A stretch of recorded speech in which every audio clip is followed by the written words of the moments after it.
નમસ્કાર ખેડૂત મિત્રો, હું સુપ્રીમ કામધેનુ ફર્ટિલાઇઝર વતી ચિરાગોરા. આજે આપણે મુકેશભાઈ સાકરિયાની વાડીએ મગફળીના પ્લોટ નિદર્શક પ્લોટની અંદર આવેલા છીએ અને જેમણે આપણી ફર્ટિલાઇઝર પાવર ગ્રો ખાતરનો ઉપયોગ જે છે એ મગફળીની અંદર કરેલો હતો. તો આજે મુકેશભાઈને પૂછીએ કે ભાઈ મગફળીની અંદર પાવર ગ્રો ખાતરના ઉપયોગ કરવાથી એમને કેવા રિઝલ્ટો જે છે એ મળેલા છે.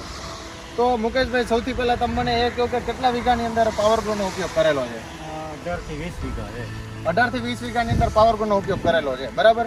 પાવર ગ્રોનો ઉપયોગ નહોતો કર્યો એ પહેલા મગફળીની શું પોઝિશન હતી? આ પીળી થઈ ગઈ છે, અમને એમ કે થાહે જ નહીં આમાંથી. પછી ઇતિહાસે કીધું કે તમે આનો પ્રયોગ કરો. બરાબર. પ્રયોગ કર્યો પછી 2 દિવસમાં રિઝલ્ટ આવ્યું એમ.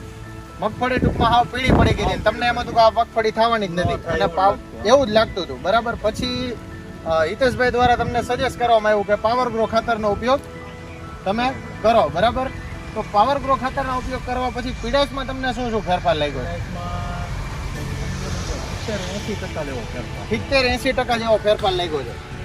પછી બીજી વસ્તુ એ તમને પૂછું છું કે પાવર ગ્રોનેથી તમને વય અને વિકાસમાં કેવો ફેરફાર લાગે છે? ટૂંકમાં મગફળી છે એ ફૂટ થઈ ગઈ એક નંબર, બરાબર. બીજી વસ્તુ છે કે કોઈ ખેડૂતોને આપણે તમે ઉપયોગ કરવા નતા, હિતેશભાઈ મને કીધું 20-20-0-13 નો, બરાબર. તો 20-20-0-13 ના સાપેક્ષમાં પાવર ગ્રોનો ઉપયોગ કરવો હોય તો કરીએ કે ન કરીએ? 100% કરાય, બરાબર. પછી બીજી વસ્તુ રિઝલ્ટ આવે જ છે.